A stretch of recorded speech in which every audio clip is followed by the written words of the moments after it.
The Guardian. As Parliament breaks up for the summer recess, Boris Johnson pushes major plans into the autumn. I'm Jessica Elgott, Chief Political Correspondent for The Guardian, and this is Politics Weekly.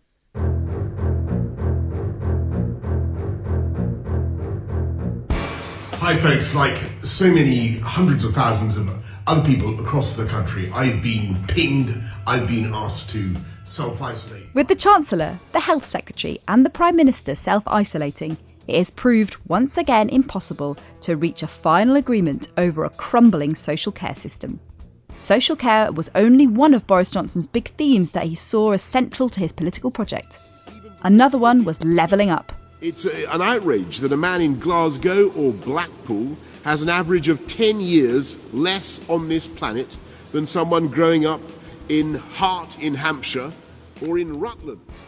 But following last week's much-anticipated speech, many Tories are still left scratching their heads as to what to tell their constituents the programme even means. And where are we on the roadmap to net zero by 2050? As the UK prepares to host the high-stakes COP26, will the grand rhetoric translate into action? Plus, the latest, and for a while the last, news out of Westminster. That's all in this week's Politics Weekly. To kick us off, I spoke to The Guardian columnist Polly Toynbee, and you might also be able to hear some enthusiastic children in the garden next to me as they start their summer holidays with a new trampoline. Polly, it's lovely to have you on. First of all, the Chancellor, the Health Secretary and the PM are all currently in quarantine. That's not the most fantastic start to Freedom Day, is it? It's a very comical start to Freedom Day, particularly as they handled it so badly. I mean, the sense of hypocrisy that they tried to get out of it by pretending they were in a pilot, randomly selected for a pilot scheme, I think had people really indignant. I think this might be a sort of turning point where the one rule for us and another rule for you really hits home with people. It was an extraordinary kind of mix-up, wasn't it, where Downing Street actually put out a statement saying they'll be taking part in the pilot, and then Boris Johnson has to say later that he only briefly considered it, but he clearly only briefly considered it enough to put a statement out telling the world about it. Absolutely. I mean, as with the Hancock hesitation for a crucial day, saying the matter is closed. I mean, really a tin ear about what the public care about. It's interesting what the public doesn't care about. They don't seem to care very much about sort of corruption and chumocracy in Westminster, but they really care about being told to do things that are big sacrifices for their personal lives and then seeing politicians not doing it. And one of the other big revelations this week that we've seen is that Boris Johnson has said that he is in fact going to introduce these COVID passports for nightclubs. He introduced them only 24 hours after opening them. And he doesn't seem to be ruling them out for other kinds of venues. He says, crowded places indoors where it's people you don't meet very often. That sounds actually quite a lot like Conservative Party conference, maybe. And we could see a pretty big rebellion over them within his own party. Why do you think he's done it? Extraordinary talent, isn't it, for annoying absolutely everybody at once. It's not cakeism, it's no cake and no eating it. So people are either angry because there are going to be passports, or I suspect most Tory voters very angry at opening up these clubbing events and these nightclubs. The young are always unpopular, and if they're having fun, especially unpopular. So all of those pictures of people, leaping onto the dance floor will come back to haunt him. If this really turns out to be a big spreading event, I think he's in real trouble because there'll be very few supporters of it. So the fact that there are, maverick right-wing Tory MPs saying this is a disgraceful infringement of our liberty to have passports, I think that's minor compared to what most of the population will feel. How do you think it will go down with the public if Boris Johnson does end up rolling back restrictions, even minor ones, even if it means reintroducing mask wearing, or even if it means some sort of stay-at-home guidance? Even though the public does actually seem to be quite cautious, more cautious than the politicians, we did see a huge plummet in support for the Tories during that chaotic period of the winter and autumn when they were sort of chopping and changing what the restrictions were. Do you think it would be, really damaging for them if they had to reimpose restrictions, or would people understand it? I think they won't forgive it this time because they'll say, what on earth were you doing opening up in a rising crescendo of cases? It's not as if there was a window of opportunity. It was an arbitrary date that you chose because it was the end of Parliament and you wanted your Freedom Day on your, after his anniversary of 2 years in power. These were ridiculous reasons. I think the amount of chaos this time has made businesses and everybody else very angry. What people want is rules. They want to know, what should we do? What should we not do? Every time a minister appears, they can't really say, is it compulsory? Is it not? Do we obey a ping? Do we not? Is it advisory? Only a certain kind of ping. It's not what people want to hear. So I think this time there will be much less forgiveness. In the beginning, a government was feeling its way in the middle of a pandemic. Nobody's ever had to face this before. Any government would have been in trouble. People gave a lot of leeway to Boris Johnson, but no longer. I want to talk a little bit about Labour's position. Keir Starmer came out with some of his strongest condemnation yet about this Freedom Day, saying it was reckless, saying that Labour wouldn't have gone ahead with it, that they oppose it. We don't hear a lot from Labour about what the alternative would be, and it is they say they would keep masks and that they would stress ventilation, but they don't say they'd go much further than that. And it is a tricky balance to strike, isn't it? Once you say most of the population, most of the vulnerable is vaccinated, how much further can you go? At what point do you say we have to now live with this virus? And Labour's got a tightrope to walk, hasn't it? I think it's very difficult indeed, but certainly this amount of chaos, I think, is an opportunity for Labour to say, just write the rules. Get the scientists to tell us what the rules should be. All right, the rules might be relaxed, but let them at least be firm wherever you set the line. That's what a government is there to do for them. And so I think Labour should make the most of that. Certainly it's difficult over the question of passports, because Keir Starmer himself came out saying it doesn't feel like the British way to have COVID passports. In other words, to more or less force people to have to get jabbed. But the times have changed now, and I think he should come out and say he'll back them. And I think it would be embarrassing for Boris Johnson if he only got it through Parliament with Labour's backing against, say, 40 of his own MPs. Labour have already opposed, haven't they, mandatory jabs for care home workers. And I think there is definitely a debate going on within the shadow cabinet about, before it was opposed because, for example, pregnant women couldn't have the jab. Now pregnant women can have the jab. And it was also opposed because it seemed like they might be redundant because once everyone's vaccinated, they weren't needed. Now it seems like actually that's not the case. They aren't redundant. They could be useful. It's a tricky one because it's tempting, isn't it, to inflict defeat on the government, which you might, almost certainly be able to do if you oppose them. It might be more subtle to support them against their own rebels.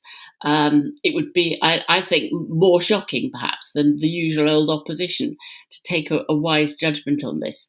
On the question of jabbing care home, making it compulsory, I went and visited a care home in Scarborough, and they said the handful they'd got who weren't accepting vaccination, if they had to remove them, the care home would probably have to close, even though it's only a few, because they're already so understaffed, can't get people to come and work there. So it's a matter of practicality as much as ideology about vaccination. Let's look a little bit more about what's happening within the Labour Party.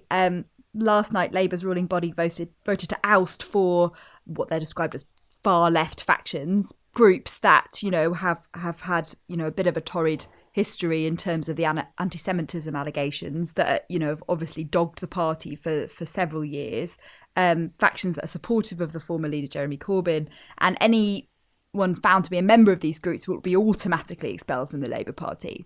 What do you think about this sort of iron fist approach, I guess? I think it's necessary.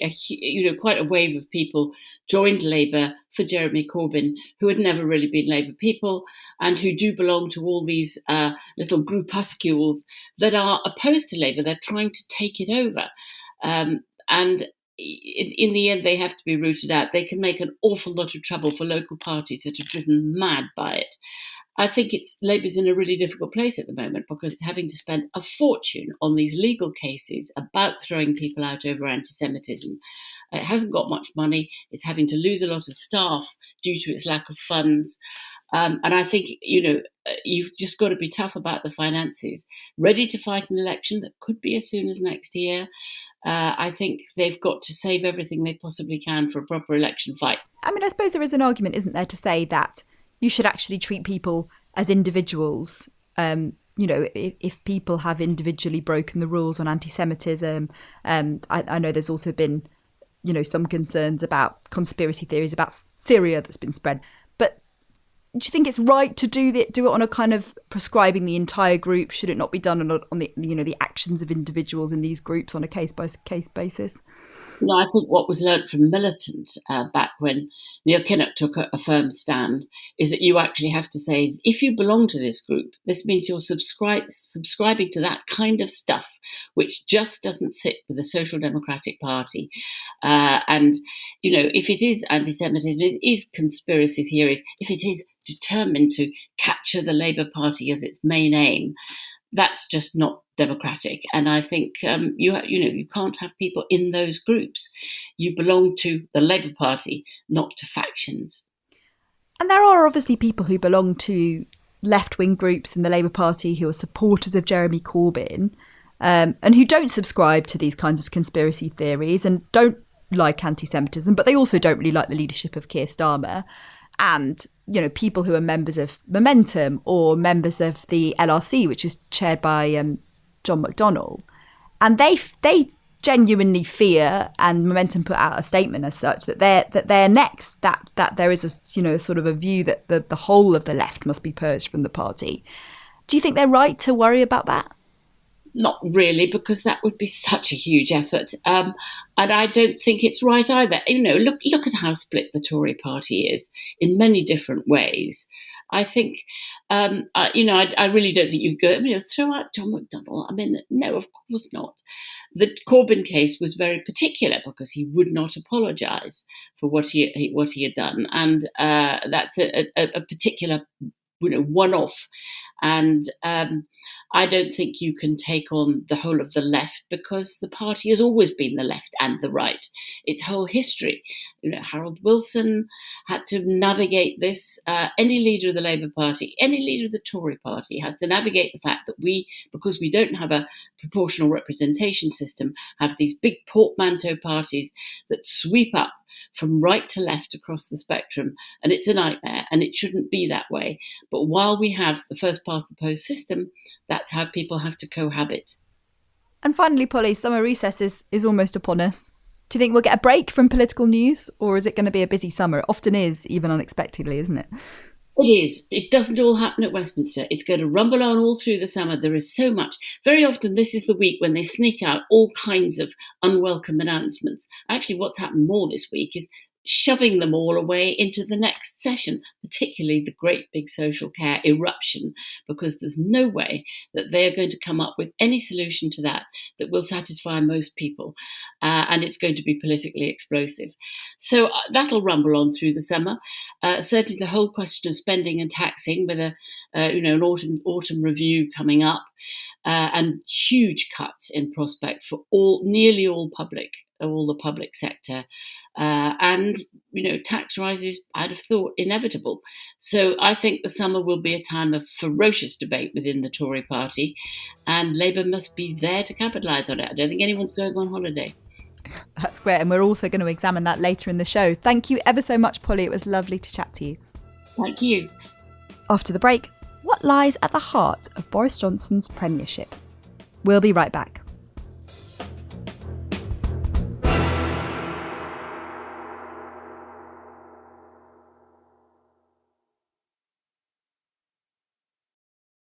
Welcome back to Politics Weekly. I'm Jessica Elgott. Now, it's been 7 months since Dominic Cummings was pushed out of Downing Street, but he just can't seem to let the limelight go. On Tuesday, in an interview with the BBC, Boris Johnson's former special advisor claimed that some of those closest to the PM were planning to get rid of him only days after the Tories won the election. Johnson is still here, though. So 18 months on, plus a pandemic, where are we with the big themes of Boris Johnson's premiership? Well, one of them, his big social care reform plan, has once again been delayed until the autumn. And that announcement came about an hour after Heather Stewart spoke with David Gauke, the former Conservative MP for South West Hertfordshire, Jill Rutter, a senior fellow at the Institute for Government, and Ryan Shorthouse, the founder and CEO of the think tank Bright Blue, and a former advisor to the Conservatives. Let's first of all go back to last week, to what was seen as a kind of big moment in Boris Johnson's premiership. We were being briefed earlier in the week. He was going to sort of set out what was the guiding idea of his administration, this idea of levelling up. Jill, did you watch the speech or catch up on it afterwards? We didn't see a great deal of substance, did we? I did read it, and it was a very odd-looking speech. I thought what was interesting was, there were clearly a lot of the sort of Boris Johnson rhetorical flourishes, but it was quite hard to work out from the structure of the speech exactly what the big messages were. You had to really sort of delve into it, and the actual sort of nuggets in clear direction were very few and far between. And so you've had this debate afterwards. Was the big announcement really 50 million quid for football pitches within 15 minutes of every child? Or was it actually a new offer on devolution? What was notably absent was anything that made this a really concrete subject and said, actually, this is what we're going to do. This is what we think levelling up means. And these are the things that you, as someone, are going to see is different. So I thought for a big build-up speech, actually, it was a really damp squib, and they would have frankly done better to wait till they had more substance and meat in the autumn if that was all they had to offer. Ryan, is it just an ambiguous phrase, this, that I was a Conservative MP, Laura Farris, who went on the telly at the same time as Johnson's speech and said it was, it could mean anything to anyone, effectively. Is that right? Or is there a way of defining levelling up and making it mean something and setting it out in policy terms? At the moment, yes, it is very woolly, and I thought the speech was gibberish, really. But what I would say could be possibly unique is two things. The first is thinking about how we might raise up places rather than just individual people. So there's a lot of talk now about actually how can we make those towns, those so-called left behind towns, desirable for talented people so they can lead the institutions, the businesses, which can really rejuvenate those areas. That's an interesting thing. And I think Boris and the Conservative government could focus on that a little bit more. And the second thing, I think, and there's lots of evidence on this emerging, is around the value of social infrastructure, of civic activity and pride. I think those could be two unique areas. But at the moment, as I said, the speech seemed to indicate actually levelling up was everything. And it does need to be focused to make it feel, OK, this is what's distinctive about this government. And David, there was a sense in the speech, I'm sure you have better things to do than to have been watching it, but that there was a sense that he was a little bit concerned, the Prime Minister, about perhaps voters in seats like yours. We had that Chesham and Amersham by-election loss, didn't we, recently, that quite surprised the Conservatives, I think. Do you think they're worried that the sort of strident rhetoric that they've used on levelling up when they go to Hartlepool or seats like that, and they say, we're going to build lots of lovely things and we're going to restore your town and your local pride, does that not go over terribly well in traditional Conservative seats in the sort of south or the commuter belt? This, I think, demonstrates the difficulty they've got. Have you got a programme here? Is there really a plan? What's the substance? If it involves spending money, then where are you going to get that money from? Are we trying to make perhaps the prosperous southeast less attractive? In the end, you've got to make some decisions. And what I thought was very evident from the Prime Minister's speech is that he hasn't really made any big decisions about levelling up. Jill, there was a bit of a hint of something on devolution, wasn't there? In fact, there was a period where I kept thinking he was building up to something. I was sort of waiting for the, as a news journalist, just sort of what's the story, what's the line, and it felt as if he was making an argument that he talks about local leadership and how important that was, and how important Andy Street is in the West Midlands and so on. And he talked about devolving more power to counties, didn't he? Do you think more devolution has to be part of any sort of agenda to level up? Well, he could have made this quite a big, strong theme that actually he was going to empower local leaders to and give them the resources they needed to make decisions to level up.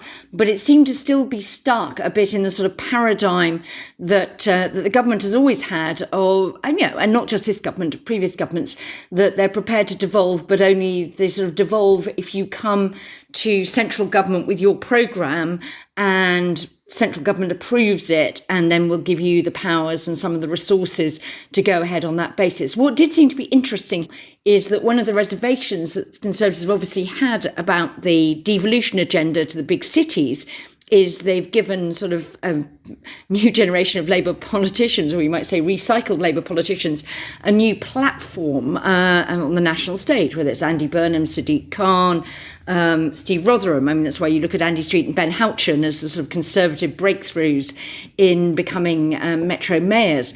And what you did see then is saying, well, actually, can we create some similar figures? I think we've been promised a devolution white paper for quite some time that's also slightly got lost in the pile-up tray. Talking of difficult decisions, maybe we should move on to social care, which is another thing the Prime Minister seems to be keen to resolve. It's 2 years now since he arrived in Downing Street and he made that promise. He said he had a plan to fix social care system. We haven't, of course, seen that plan. Admittedly, there's been a pandemic to handle. But Ryan, it feels like we're closing in on a solution on this, but it will mean some difficult decisions, won't it? And it will mean some families, some taxpayers paying more.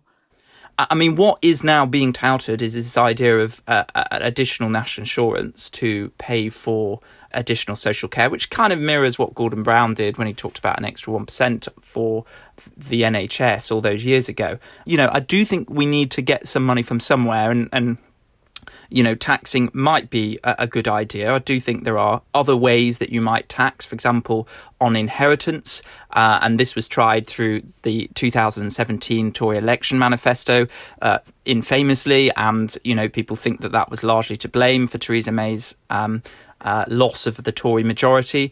I think taxing in that way from the property, the inheritance, which, you know, now in the UK, the value of that is huge, would be better and fairer than actually through national insurance, where you're taxing a lot of younger workers. So there are problems, I think, with putting it on national insurance. But I think that the politics of it is that younger taxpayers who have also suffered quite a lot from the pandemic in terms of economically will be paying for social care, which a lot of people who are actually benefiting from that injection of funding won't be paying for.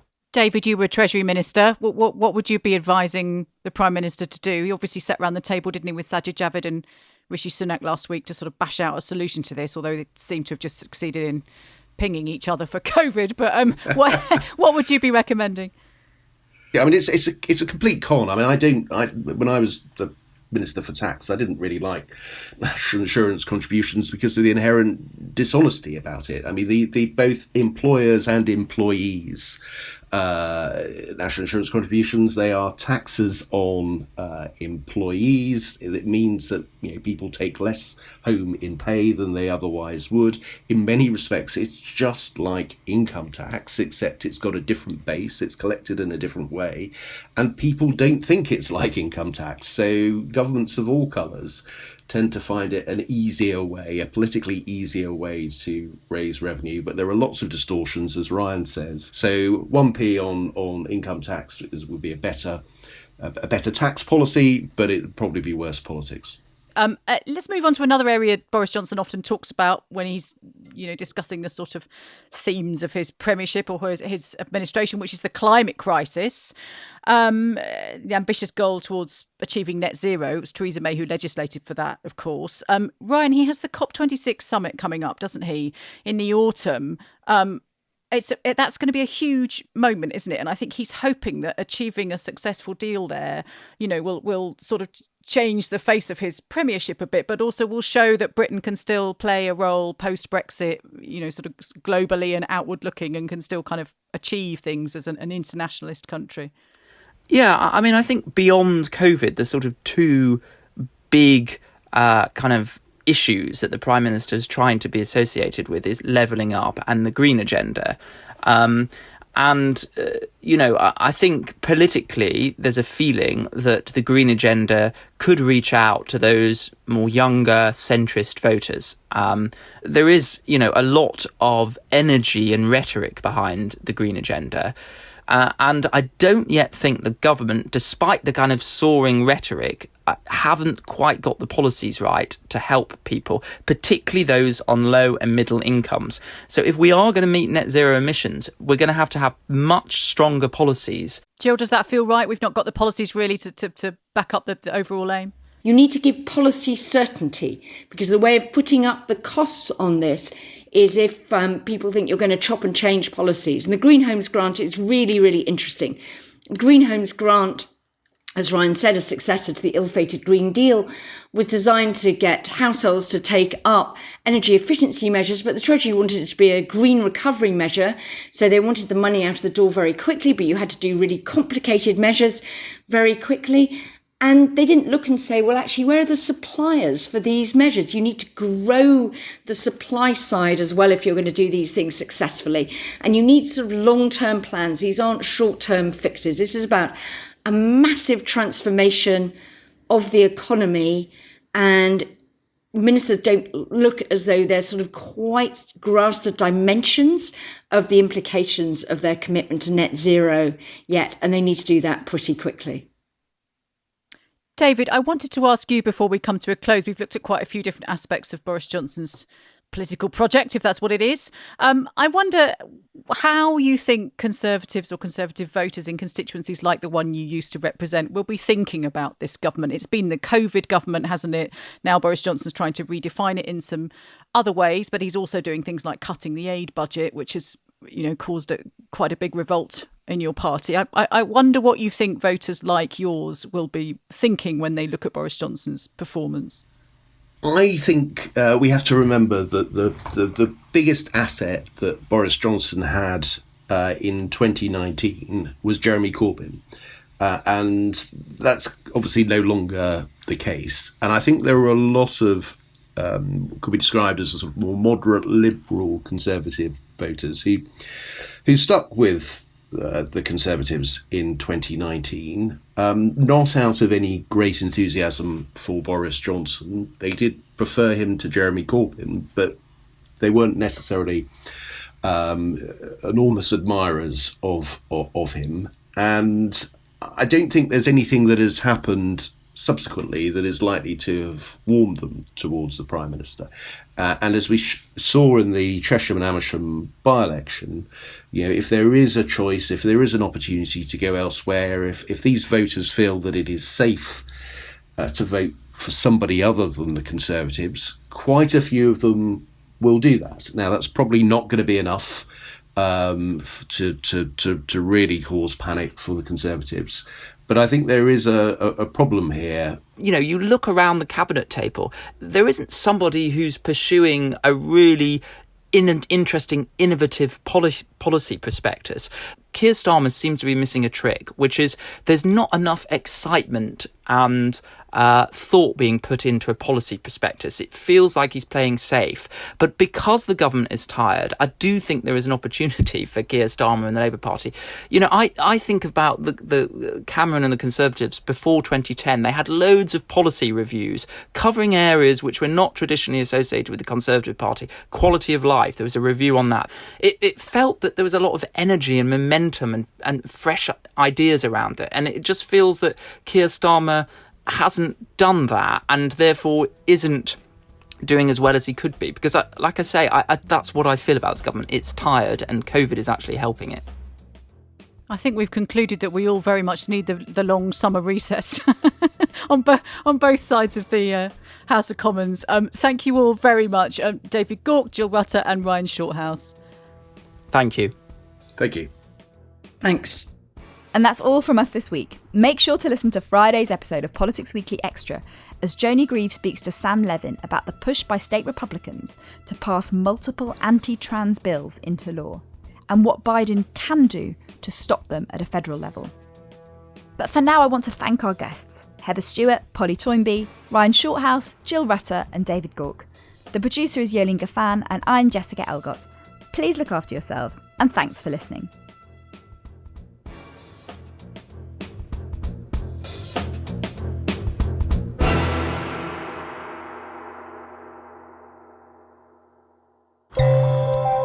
For more great podcasts from The Guardian, just go to theguardian.com/podcasts.